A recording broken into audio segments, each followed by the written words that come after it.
Salut, je suis très contente de vous retrouver en cette presque rentrée 2025 pour vous faire le point lecture du mois d'août. Donc j'ai été assez productive en termes de lecture pendant les vacances puisque j'ai réussi à terminer 3 livres, ce qui pour moi est un exploit, dont un livre sur lequel j'étais depuis déjà pas mal de temps. Ce sera pas une très grande surprise puisqu'il s'agit de l'intégrale 5 de Game of Thrones. Voilà.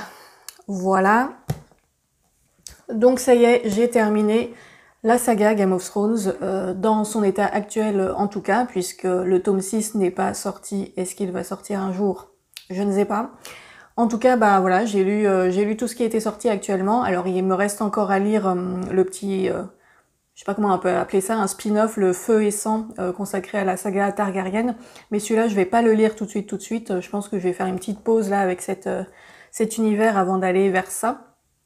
Mais donc, cette intégrale 5.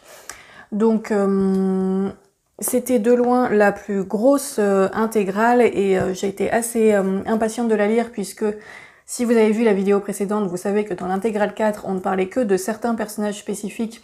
Il y en avait qui étaient complètement éclipsés et j'attendais de pouvoir les retrouver dans cette intégrale-là. Donc ici, on va retrouver notamment Daenerys, mais aussi d'autres personnages qu'on n'avait pas vus ou très peu vus dans l'intégrale 4. Et en fait, ce qui est un petit peu bizarre, c'est que au début du livre, l'auteur a fait comme dans le tome précédent, c'est-à-dire qu'on s'est concentré uniquement sur certains personnages. Et à un moment donné, dans cette intégrale, il revient au fonctionnement classique où on a tous les personnages dans un même tome.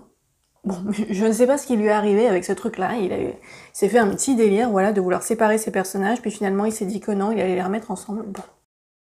Voilà, ne cherchons pas à comprendre. Mais en tout cas, comme je le disais, j'étais contente de retrouver les personnages que je n'avais pas vus depuis longtemps. Après, néanmoins, je dirais que c'est probablement l'intégrale qui m'a le moins plu.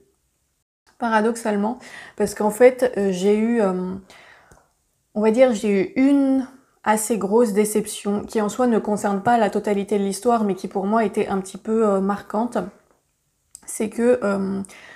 donc à la fin, alors si je me rappelle bien, à la fin de l'intégrale 3, j'étais très contente, mais je trouvais qu'on n'avait pas beaucoup vu les dragons, parce qu'ils étaient encore tout petits à ce stade de l'histoire, donc j'attendais de les voir dans l'intégrale 4. Dans l'intégrale 4, on les a pas vus, puisque Daenerys n'est pas dedans, donc j'attendais de les voir dans l'intégrale 5. Et je dois dire que j'ai été assez déçue par rapport à ça, puisqu'en fait les dragons, on les voit au bout de environ 800 pages, je crois.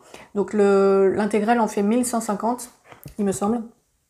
Et voilà, pendant les 800 premières pages, bah les dragons sont pas là, quoi. Ou alors peut-être qu'il y a une évocation à un moment, mais voilà, on les voit pas, ils sont pas là. Et je me disais, bon, c'est quand même... Alors, ça c'est la couverture de la série télé, donc évidemment c'est pas pareil, mais je crois que même sur l'autre édition, qui n'est pas la couverture de la série, il y a un dragon sur la couverture.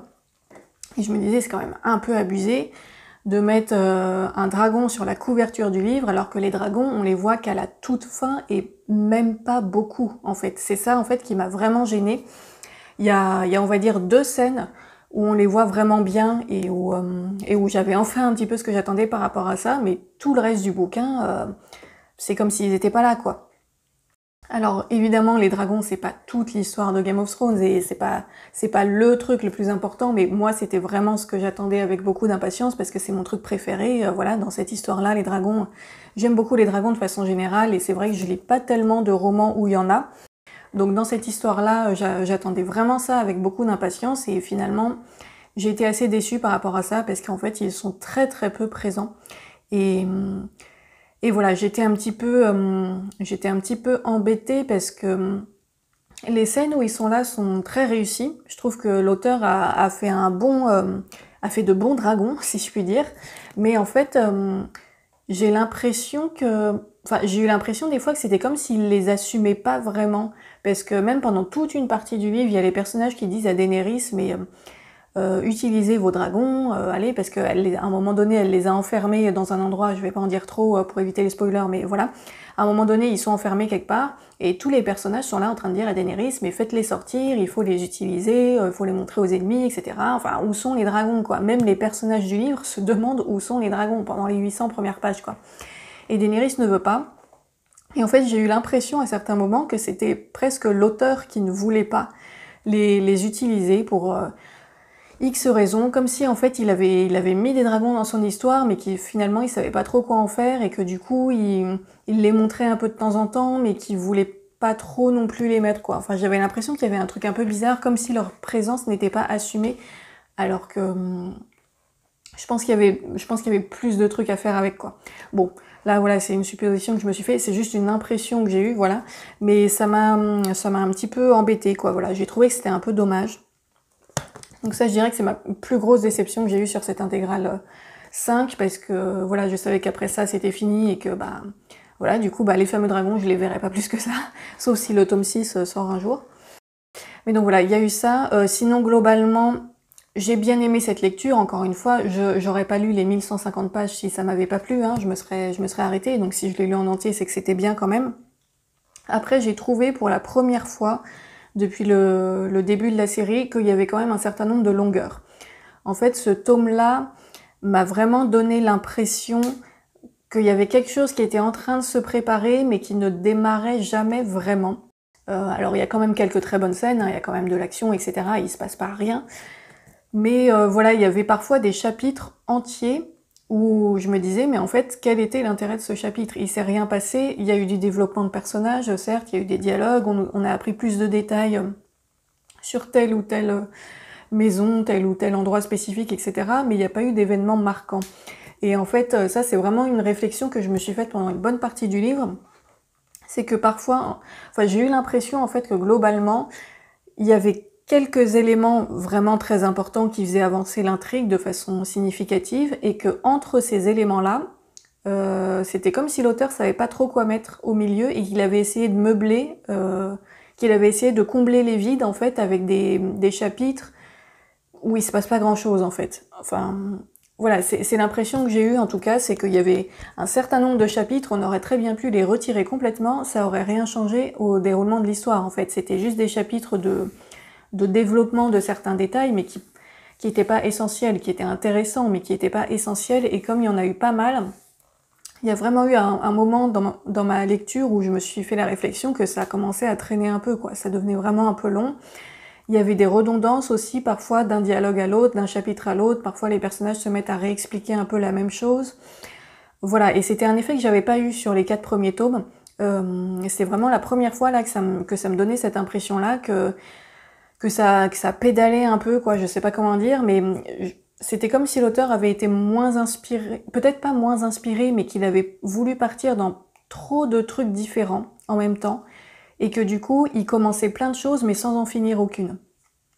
C'est un peu l'impression que j'ai eue à certains moments, c'est qu'on avait plein de bouts de petits trucs, on en apprenait un peu plus sur ça, puis un petit peu sur ça, puis un petit peu sur ça, mais au final, on n'arrivait pas à la finalité du truc, en fait. J'étais toujours en train de me dire, bon, et quand est-ce que l'histoire, elle reprend vraiment, quoi? Quand est-ce qu'il va vraiment se passer un truc de ouf? Voilà, c'est un peu l'impression que j'ai eue quand même sur une grosse partie du livre.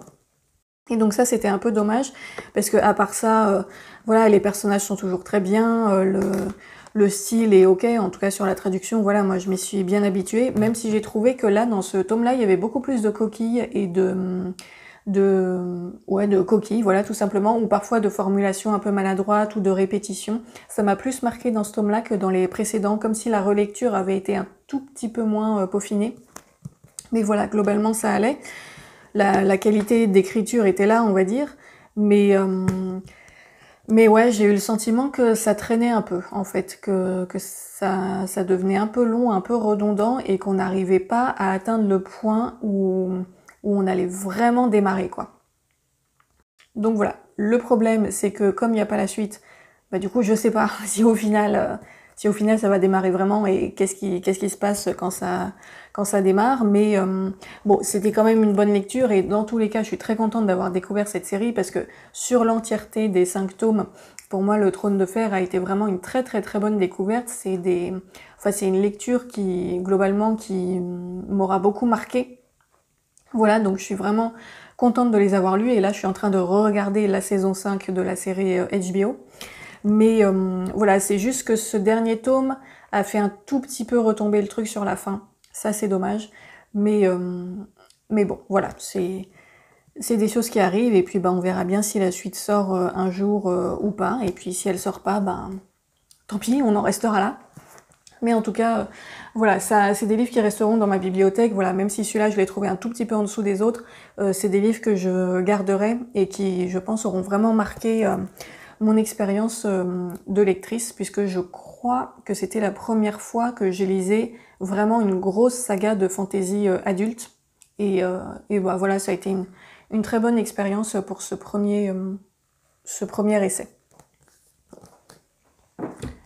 Donc voilà pour Le Trône de Fer. Et donc après ça, j'ai acheté des nouveaux livres là pendant les vacances. Donc je ferai une vidéo book haul séparée pour montrer l'ensemble.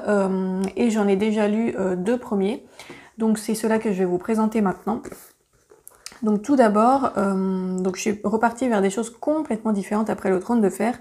J'ai acheté un livre qui était sur ma wishlist depuis un moment, d'une autrice dont j'ai déjà lu un autre livre que j'avais beaucoup aimé. Il s'agit de Bérengère Cournot avec Mécontente à Oraibi. Donc c'est aux éditions Le Tripode, des éditions que je trouve vraiment super chouettes. J'ai lu 3 livres pour l'instant chez cette maison d'édition et les 3 étaient vraiment des bonnes expériences très originales. Donc Mécontente à Oraibi, ça se passe, je crois, au début du XXe siècle. J'ai un doute là d'un coup, mais bon, c'est pas tout à fait contemporain, mais c'est pas très loin non plus. Et en fait, ça se passe dans une tribu d'Indiens Hopi, donc H-O-P-I-S, donc en Arizona. Et on va suivre en fait une jeune fille qui naît dans un village de cette tribu, donc le village de Oraibi, qui est un village complètement isolé de la civilisation moderne, on va dire. Voilà, ils sont dans une zone désertique de l'Arizona. Donc ils forment une communauté où il y a plusieurs villages qui sont relativement proches les uns des autres, mais ils sont pas complètement, mais ils sont quand même assez isolés du reste du monde. Ils n'ont pas trop de contact avec les personnes extérieures. Et donc cette jeune fille donc voilà, naît dans ce village et y grandit. Et en fait, on va suivre sa vie depuis son enfance jusqu'à, on va dire, la fin de son adolescence à peu près. Et en fait, voilà, on va suivre son quotidien, sa vie de famille. Donc, il va se passer plusieurs événements puisqu'elle elle a une relation assez particulière avec son père, qui est une personne très très très importante dans sa vie. Mais en fait, son père va mourir assez jeune.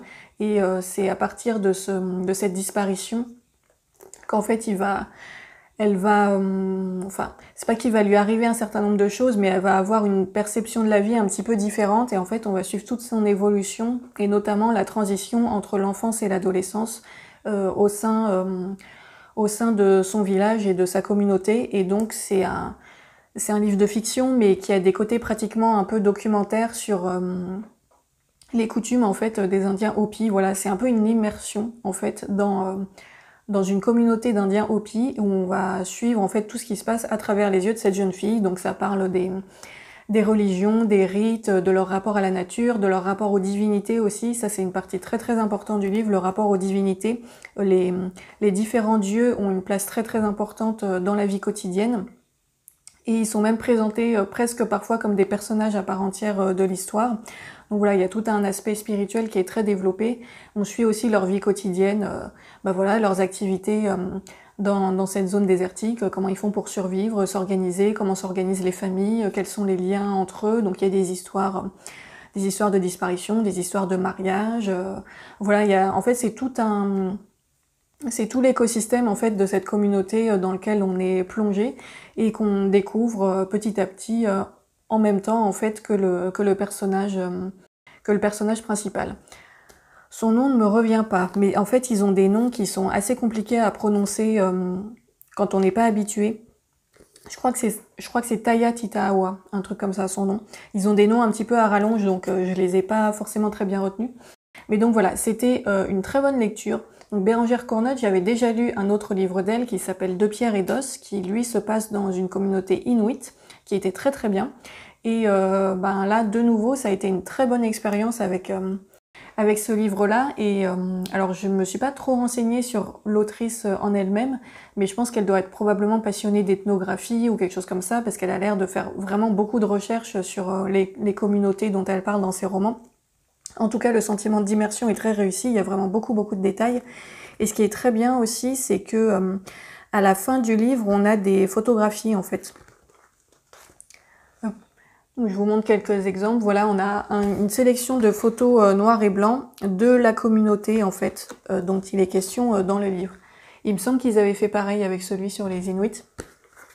Donc voilà, on a des photos des Indiens Hopi, des villages en fait, des vrais villages dont l'autrice s'est inspirée pour créer son histoire. Attendez, j'essaie juste de vous trouver une photo, parce qu'il y en a une assez parlante où on voit vraiment le paysage. Si j'arrive à la retrouver. Donc voilà, en tout cas, c'était super sympa d'avoir ces photos à la fin parce que ça permet vraiment de mieux visualiser en fait tous les endroits, voilà. Tous les endroits dont on a parlé dans le roman. Donc voilà, ça c'est la zone désertique. Alors je sais pas si on voit très bien le village, mais ils se font pas mal dans le décor. Donc c'était vraiment super chouette d'avoir comme ça cette sélection de photographies à la fin. Parce que du coup, on se rend vraiment, enfin, on a vraiment une image plus claire, je dirais, plus précise de tout ce qui est raconté dans le livre. Et j'ai beaucoup aimé le personnage de Taya Titarawa, qui est une jeune fille assez indépendante, qui est un petit peu différente des autres dans le sens où elle est, elle a un côté assez indépendant, elle s'intéresse pas forcément aux mêmes choses qu'aux autres, et en fait, son père était un peu pareil. Ils ont une personnalité dans leur famille où ils ont tendance à faire un peu leurs expériences par eux-mêmes. Ils sont bien intégrés dans le village, mais ils ont une perception du monde qui est légèrement différente de la plupart des gens. Et du coup, elle observe en fait tout ce qui l'entoure, la communauté, etc., avec un regard un petit peu particulier qui lui est propre. Et elle a comme ça un assez fort caractère aussi. Et ça va l'amener à faire pas mal d'expériences en fait, à tester pas mal de choses, à s'éloigner un petit peu de son village, à aller chercher des choses un petit peu inconnues, etc. Donc il y a aussi ce côté presque un peu quête initiatique de cette jeune fille qui essaye de trouver sa place à la fois dans la communauté et dans le monde en fait en général. Donc voilà, tout ça c'était très intéressant, très bien développé. C'était vraiment un livre qui se lisait hyper bien. Je dirais pas que c'était un page turner, mais il y avait certaines scènes où j'étais vraiment passionnée par ce qui se passait et où je lisais pendant assez longtemps. Toutes les scènes de description des cérémonies, des rituels, etc., tout ce qui était en lien avec les différentes divinités, j'ai trouvé ça hyper intéressant.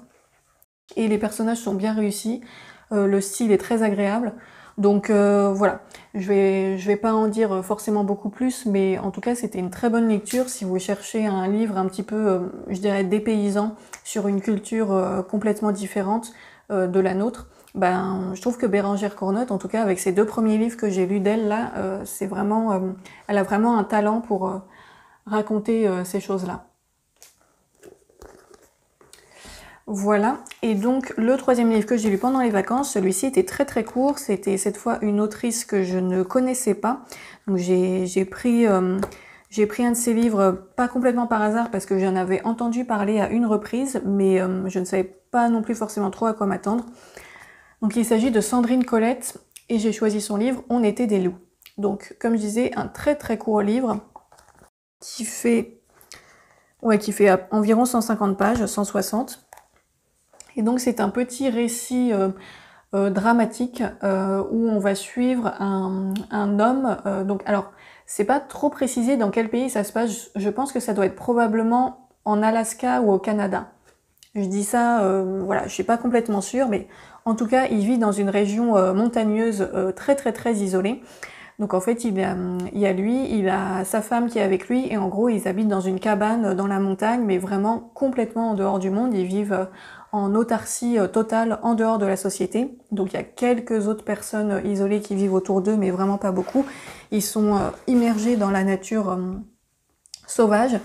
Et en fait, cet homme, il est plutôt du genre asocial. Il a volontairement quitté la société parce que voilà, il veut rien avoir à faire avec les gens en général. Voilà, il a un caractère très taciturne et assez dur. Et en fait, donc il est avec sa femme, ils ont eu un fils ensemble qui a 5 ans au début du récit. Et en fait, au tout début du livre, sa femme est attaquée par un ours et elle est tuée. Et en fait, donc lui, il était parti à la chasse dans les montagnes, et quand il revient, il découvre que sa femme est morte, leur fils a survécu, et du coup, ils se retrouvent tout seuls tous les deux, en fait. Et lui, il est complètement décontenancé, parce qu'en fait, leur fils, il s'en est jamais vraiment occupé, c'était vraiment sa femme qui s'occupait du petit. Lui, il était pas trop... à la base, il voulait pas trop avoir d'enfants, il est pas très à l'aise avec ça, donc il a pas vraiment de relation avec son fils, ou alors vraiment plutôt de loin. Et là, d'un coup, il se retrouve tout seul avec lui à devoir s'en occuper. Il a aucune idée de comment faire.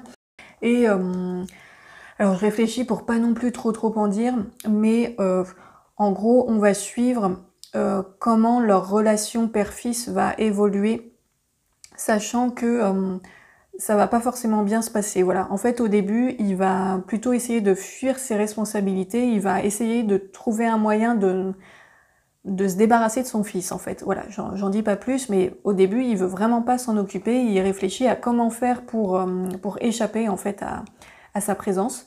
Et ça va entraîner une succession d'événements qui vont faire que leur relation va évoluer. Voilà. Je reste très vague, mais parce que comme c'est court, si je commence à raconter, je vais tout de suite raconter les 3/4 du livre.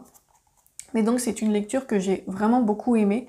Comme je disais, je savais pas trop à quoi m'attendre.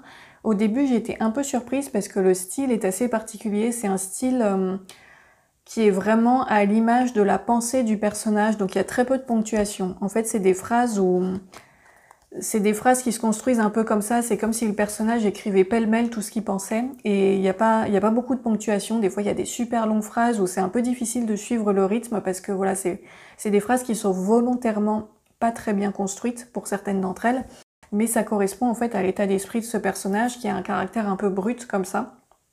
Et néanmoins, malgré cet aspect volontairement un peu brut, j'ai trouvé que c'était très réussi parce qu'une fois qu'on s'habitue au fait qu'il n'y a pas beaucoup de ponctuation et que c'est pas toujours facile à lire au début, j'ai trouvé que l'autrice arrivait vraiment très bien à retranscrire justement les émotions et les sentiments de ce personnage, qui sont des sentiments avec lesquels lui-même n'arrive pas forcément à... Enfin, il a parfois du mal à comprendre ses propres sentiments, ou en tout cas à les exprimer, et c'est quelque chose qu'on ressent vraiment très bien. Et il y a une grande sincérité en fait dans la façon dont le personnage s'exprime, puisque donc c'est un récit à la première personne, c'est lui qui nous raconte. Et j'ai vraiment bien aimé cette façon qu'il avait de pas chercher à faire de la poésie ou à emberlificoter les choses pour faire des belles phrases, etc. Juste il exprime sincèrement et brutalement ce qu'il ressent. Et on sent en fait avec pas mal de force tout son désarroi, toute la souffrance qu'il a par rapport à la mort de sa femme, par rapport à ce fils dont il sait pas quoi faire. Et le personnage de l'enfant était très bien réussi également, puisque donc lui on ne sait pas quelles sont ses pensées, on le voit vraiment d'un point de vue extérieur, mais il était vraiment bien fait aussi, le personnage de l'enfant, et toute la relation entre les deux, donc une relation très compliquée, était vraiment bien expliqué, et j'ai trouvé que c'était un roman qui était assez émouvant, voilà, où il y a des émotions vraiment fortes qui sont amenées dans les différentes scènes, avec beaucoup de simplicité, mais également beaucoup de force, et ça c'est quelque chose que j'aime bien de façon générale. Et on ressent également beaucoup toute la présence un peu écrasante et presque à la fois belle et à la fois menaçante de la nature sauvage autour d'eux, puisqu'ils vivent dans un environnement qui est très rude, où il y a du danger, quoi. Il y a des animaux sauvages, ils sont tout seuls, en général, il y a personne pour les aider. Ils vont faire des rencontres qui sont pas toujours très positives. Et voilà, tout ce côté d'isolement, en fait, et de force de la nature tout autour d'eux était bien retranscrit également. Et quand je disais tout à l'heure que le personnage n'essaye pas de faire de la poésie, malgré ça, ça n'empêche pas qu'il y a certaines scènes qui sont vraiment très belles, des descriptions, en fait, il nous explique comment lui il voit les choses, et parfois on ressent vraiment toute la beauté de ce que lui il ressent et de ce que lui il éprouve. Donc voilà, c'était une très bonne expérience. Alors c'est un livre qui est assez dur, donc voilà, c'est une histoire qui est dramatique, où c'est pas du tout rigolo, c'est une histoire qui est plutôt triste, qui est belle, mais qui est triste, même si elle n'est pas complètement dénuée d'espoir. Mais voilà, il y a certains passages qui sont assez durs, juste pour vous prévenir si jamais vous aimez pas trop ça. Moi en tout cas j'ai trouvé que c'était vraiment très réussi, parce que l'autrice justement a, a assumé d'aller jusqu'au bout de ses choix dans leur dureté en fait. Elle a pas essayé de faire un truc un peu consensuel, voilà, qui plairait au maximum de monde. Elle a vraiment pris parfois des décisions assez radicales dans son intrigue, et elle est allée jusqu'au bout sans faillir, on va dire. Et ça c'est quelque chose que j'apprécie, quand les auteurs voilà, ont le courage de prendre des décisions et de dire et de montrer des choses qui ne vont pas plaire à tout le monde, qui vont potentiellement être assez conflictuelles, mais qu'ils ont le courage quand même de le faire et d'aller jusqu'au bout de leur démarche. Voilà, j'ai trouvé que c'était très bien. Alors, je l'explique pas beaucoup parce que ça me ferait révéler une scène très importante, mais voilà, il y a notamment une scène qui est particulièrement poignante par rapport à ça, et où j'ai trouvé que l'autrice avait vraiment bien réussi ce qu'elle voulait faire, en fait, ce côté impactant de l'histoire et ce côté un peu sans concession. Donc voilà, une très bonne première expérience, et bah, ça tombe bien puisque en fait dans le book haul, dans l'autre vidéo je vous montrerai, mais j'ai trouvé dans un vide-grenier un autre livre d'elle après avoir acheté celui-ci. Donc du coup j'ai déjà un autre livre de Sandrine Colette dans ma palle, et ben voilà, ce premier livre m'a donné bien envie de lire le suivant, et en tout cas c'est une lecture que je vous conseille, c'était vraiment une très bonne découverte. Voilà, c'est tout pour ce point lecture du mois d'août. Prochaine vidéo, ce sera le book haul comme je le disais. Là, j'ai commencé un nouveau jeu vidéo. Il s'agit de Horizon Zero Dawn Remastered, qui va probablement me prendre un petit temps, mais voilà, ce sera le prochain jeu dont je parlerai sur la chaîne.